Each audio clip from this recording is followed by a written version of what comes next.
Hello friends, welcome to Gardening with Creekside. I am Jenny and today I'm going to give you a couple of updates on two projects that we have been working on. First of all, I think you can see behind me, we are here at the production greenhouse that has its new concrete floor poured. So I wanted to give you an update on that, and then we are going to go head over to see Jerry finish up the, working at Janice's. He was just there with you a couple of days ago, and we're going to see the plants that he has planted. They are putting some mulch down today, so we're going to head over there in just a minute. So first, Brenna and I wanted to show you the new greenhouse floor. Brenna, of course, is more interested in smelling the rocks and all the smells from the fellas being here. But here we go, is the beautiful floor here at the greenhouse. It's really hard to tell, but there is a slope towards the center so that all the water will trickle down the center and will come out the front and then drain properly from the greenhouse. So let's just go on in. Come on, Bee. Yes, he goes. All right, so you can tell what an absolute massive difference that this concrete floor has made. It is just so clean. It has a lovely look to it. So what we're talking about as far as the slope to the floor, if you will, I got a little puppy giving me kisses. Notice that the concrete does not go all the way up to the hat base like it did in the production, the greenhouse down at the nursery, because it is sloping away, and the grade on this greenhouse was completely different than the grade down at the nursery. So here we go. Just a beautiful, nice, clean look to it again. It's just going to be amazing to put plants on here. You don't have to worry about them tipping over because they're unbalanced. Just nice and smooth. So you can see what they did right here. Is they went ahead and kind of boxed out where Jerry had the irrigation. That way you don't have to worry about putting concrete around those pipes. You can see here from that electrical panel, outlet rather, that is the conduit that goes up to that. That is what Jerry and Andrew were working on. And so that electrical line is just now under the concrete. Easy peasy, and then it comes up this wall, purling right here, and then goes back to the box. If you remember, Jerry and Andrew had to take the doors off of the greenhouse because of the grade coming up. So before the concrete was poured, the doors sat flush with the gravel, and you can see what a really nice lip of concrete we have. So that was the amount of grade that the concrete brought the floor up. When they come back, Jerry will have to move the header up that amount. I don't know if that's 6 inches, raise that up and then rehang the doors. When we did the concrete floor in the greenhouse at the nursery, we had a lot of people asking why we didn't put rebar in the floor and more of, I guess, a support system in the concrete floor. You have to remember, we are in North Carolina. We do not have extreme freeze thaw periods, so that is one reason. So our weather is more conducive. Two, both of these pads were poured on already solid really thick gravel pads, so there is not going to be any kind of settling with this concrete. These pads have been here, they are really well established. Like I said, there is a ton of gravel underneath them, so the stability factor we don't have to worry about. And then two, the payload. A lot of times when you're using rebar, you're using it to reinforce something that's going to hold a lot of weight, it's going to be a structure. This is just going to have plants on it, so we don't need that massive reinforcement of the floor. So that in a nutshell is why we do not have rebar in these floors, because for our application and where we are, we just simply don't need them. Easy peasy. So yeah, so now we are going to go head over to check out Jerry.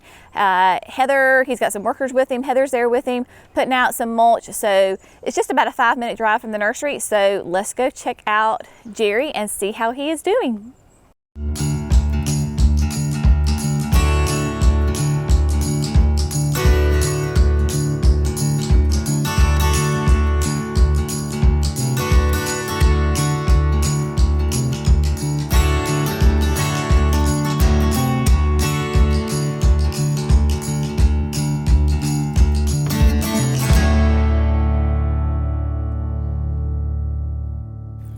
All right, friends, Brenna and I made it to Janice's house, and Jerry is filming me right now. So we are standing on the corner of the house where all the rip out took place. But before we go there, I want to go just over just a little bit, because if you remember in the video when Jerry was here with you, he was talking about here in front of this window, there was, I don't remember now. It was a maple, some sort of maple, and they decided to go ahead and put a white by the gate camellia in there. And Janice was just outside, and she said how much she loved it. So the camellia, of course, will be a nice, beautiful evergreen. It has those big, huge, pure white blooms on it.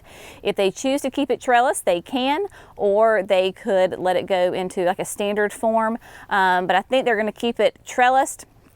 And then these plants were already here. Of course, the nice established Encore azaleas, beautiful color, spring, summer, and fall.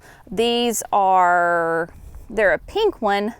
Let's see, Autumn Twist, I think it's Autumn Twist. So the twist has lots of different colors in it, still in that pink family, but you can get some different shades of pink and different blooms on it. So then coming around, we've got the Pugster butterfly bushes down on the front. Janice loves color, and she loves a lot of interest, a lot of diversity, but nice big bold pops of color. I told her, I said, pretty much after we met, I now speak Janice, so we understand completely the looks that she likes and the type of planting that she likes. So these Pugsters will work really well. And then this is Norway spruce. So Jerry had told you that when he took out the huge hollies, that a Norway spruce was going to go on this front corner, and then there's another one on the other back corner. Just a beautiful, different, completely different texture and shape than those hollies. It'll be a more manageable size. They're not going to have to prune it. It can just go and be gorgeous. And of course, like she just said, it will look amazing with Christmas lights on it during the Christmas season. Some desert plains grasses are plopped down through here. Of course, we left the front. This is their access to their crawl space underneath their house, so we left that open.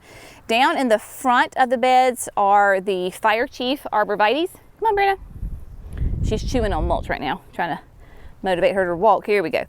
So we've got some Fire Chiefs down in the front. Now you may look and say, oh my gosh, Jenny, they're brown, they're dying. No, arborvitaes will take on that beautiful, rich color with the cool weather. So kind of that autumn, reddish, brown, burgundy look. I don't know what color you really want to say that is. So their tips get that color. And then if you can see down inside, well, Brennan wanted to see too. Okay, it's too much of a shadow. But down deep inside is a nice, real pretty green. And then as the season changes, that green will come back and the whole shrub will turn that nice green. Some of the tips will just, the tippy tips of them will stay that pretty color, but a lot of neat interest, nice mounded habit. Don't really have to worry about pruning these at all. And then of course we have some of the bold loropetalum in here because those will get a nice shape to them, nice and big. So we've got some back here in the very, very back to give some height to help hide some of those electrical panels are the sweet talker viburnums. So those sweet talkers are fantastic again because they are evergreen. They'll get like, what, 8 feet tall, I believe it is. Early spring bloomer, smells fantastic, all the good things. Also, to help disguise that panel is a nice tea olive. So this is a nice big tea olive. This is what, a 15-gallon tea olive, nice and thick. It has the blooms on it, beautiful smell. Janice already has tea olives on the other side that we planted, gosh, I don't know, 2 years ago, because they have a beautiful back porch patio area that they spend a lot of time on with the grandkids. So they're gonna get beautiful smells and scents from that. And then of course we've got some yin and yang down here in the front. Again, a lot of this, gosh, everything except for the Desert Plains grass is an evergreen. So she's gonna have year-round actual color and structure throughout, you know, the 4 seasons of the year. And then here is that other, well, this is what happens when you have a puppy who's all tangled up in her leash. You can't put it over your nose. We're still working on leash training. There we go. All right, I'm not gonna get in the mud, but we had that other Norway spruce right there. Now, this little bit of a mud pit that we have right now, because we are just now coming out of 3-4 days worth of rain. This is where they're going to put the seeding wall, a low seeding wall, decorative gravel will be on the ground, and then a fire pit. Very, very similar to what we have in our backyard. So I believe Jerry said that the seeding wall, of course, will be an arch and will be basically, not exactly, but kind of the lines of where the grass is. Fire pit, they can have chairs out here. Like I said, they've got a fantastic back porch patio area that they spend a lot of time on. They are blessed with lots of little grandbabies. So with the grandkids, they've got their toys out here, beautiful rocking chair. Even in the summertime, they can be out here and be nice and cool because it's in the shade. So that is an area that they have. Come on, bring your stick. Yes, you girl. Now, they did go ahead, Jerry and Andrew, when they were here, ripped out this area. And they had, it was what, azaleas in here? It was an old azalea was in here. And so what they did is, because they had this patio area, they brought the plant levels down low. So in the very back, you have Proven Winners gem box, which is, again, it's a very similar in habit and use of like a boxwood, but it's a different plant, right?